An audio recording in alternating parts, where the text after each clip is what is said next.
As the Emperor protects, so must we.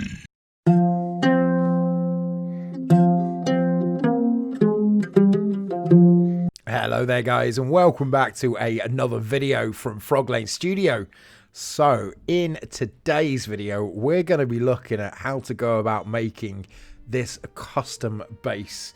Now, after I've had my marine painted for over a month now, I've had several commissions come through and go back out of the door. This guy's been my poster boy for froglanestudio, and I wanted him to stand out head and shoulders, literally, above the rest. So with that in mind, I got about designing a base. I knew I wanted to have loads of height and loads of layers in regards to this, but I also wanted to have subtle little details in there as well. I just got Green Stuff World's UV resin and wanted to try that out for water. So what we're going to do is take a look at this step by step to break down exactly how I went about doing it.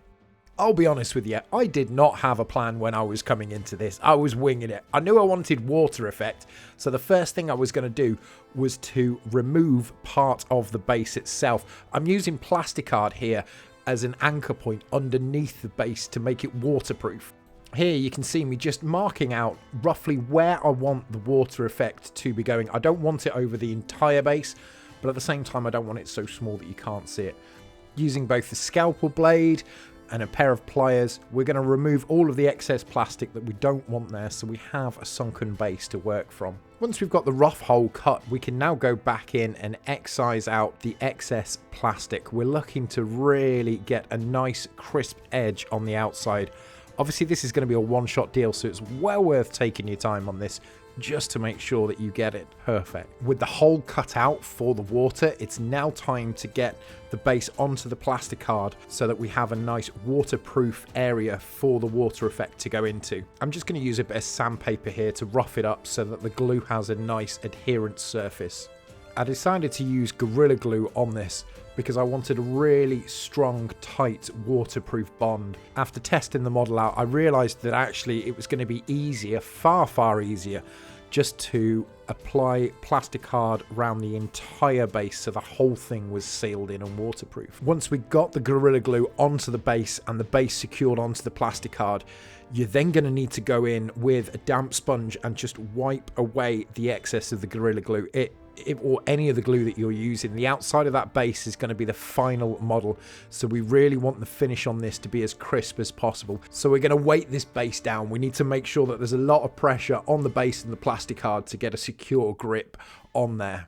So whilst we're waiting for that to dry, I've got my paint mugs on top of it. We can start working on the height of the model. So I'm going to be using a sanding block here.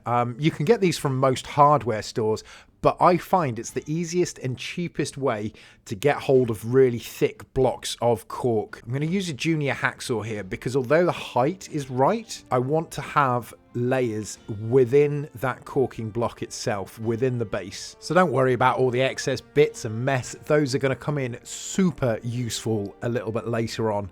So save those to one side, put them in a mug or a tray or something. Don't throw them away. We've come to that part in the video, guys. If you're liking what you're seeing, please consider giving it a like and subscribe. Turn that bell notification on so you don't miss out on the next video. Without further ado, let's get back to it. Now we've got all the prep out the way, I'm going to go ahead and raid my bits box, see what we can find. I've got some skulls from the basing kit. I've got bits of Necromunda scenery here, and then I've also got some orc barricades as well, some styrene pipes, anything to sell the effect of scale with this. Right then, with Project Base dry, we can finally get into it.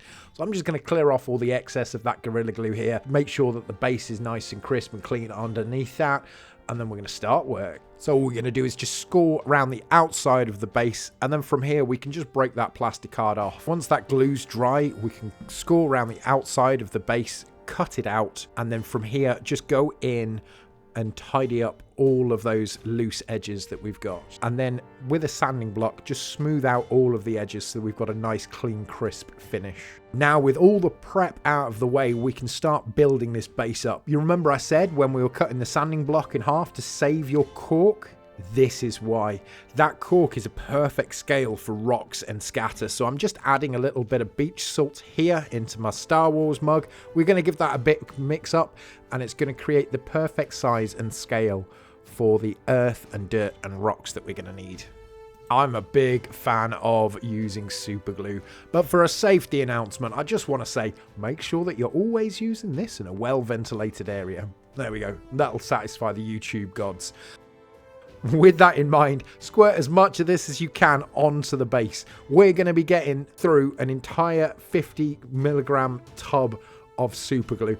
I've got here a really inexpensive paperclip bent. This is my spreader, and we're just going to spread that all about, get it all nicely into the corners. Now with the base and stuff, I was quite careful to start off with. I didn't want it raising above the lip of the base itself because I was having water effect in there. I really wanted to get the level of the basing underneath that lip of the base, so I was just a little bit careful to go through and make sure that that was the case. After we'd got the base all sorted, I'm then just going in and marrying up the sunken part of the base with the raised part of the base. Yet again, just using super glue, the corking and sand mixture to just level that out. Now comes the fun part, the next level. The wonderful thing about cork is that you can snap it and break it with your hands. You can use your teeth or a pair of pliers, whatever you need to use. But when you break it, because of the way the cork is made up, it looks like perfect sandstone or dirt or gravel. You can build up a really realistic looking structure that's strong and stable and hard enough to support your model. So that's what we're doing here. We're just cutting out the rough size that we need. I'm not using a pair of scissors or a modeling knife. I want this to look as rough and ragged as possible. I'm just using random shapes here, gluing it in, going by eye, judging what I think looks right. Once we got the first level done, I'm using the model now to check to see what scale we're looking at, whether I like the pose or not. I thought initially this is what I was going to want, but to be honest with you, I don't like the way the model looks. So we're going to go up another level. There is no fast and hard rule in terms of how to do this. It is just purely down to yourself, going by eye, judging what you are taking out and what you aren't, what needs to be added, what needs to be removed. At this point here, I knew I wanted some extra detailing in there. This is those skulls from the basing kit from Games Workshop, and I just added those into a couple of nooks and crannies. Right, so we're getting there, but there's still something missing. I wanted some piping with some muddy water flow going into the pool. So I'm getting those styrene rods that we had earlier and gluing those in. We're starting to get there with the base now. It's slowly starting to take shape. I'm up about as high as I want to go in terms of the height of this model, but there's still more layers that I want to add, so I've got to be really careful here. Now we've got everything looking good. That base is looking perfect. But there's still one more thing, and I couldn't put my finger on it. I put this model down for a couple of hours, took a look at it, and tried to figure out exactly what it was that was missing.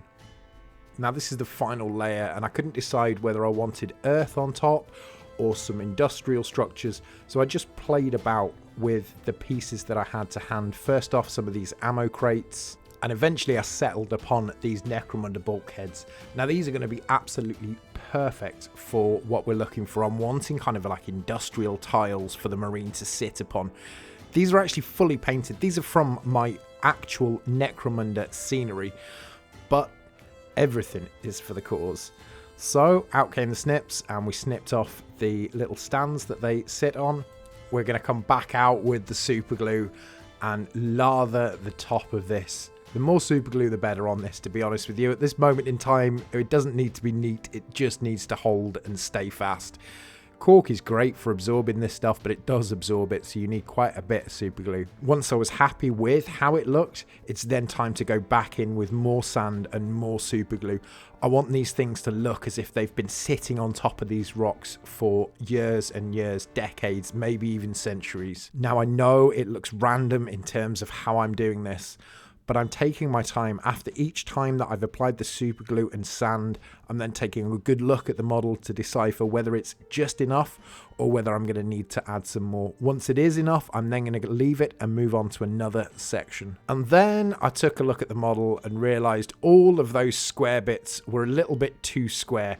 If this thing had been there for a couple of centuries, then those bits still wouldn't be square. They'd be all ratted and tatted.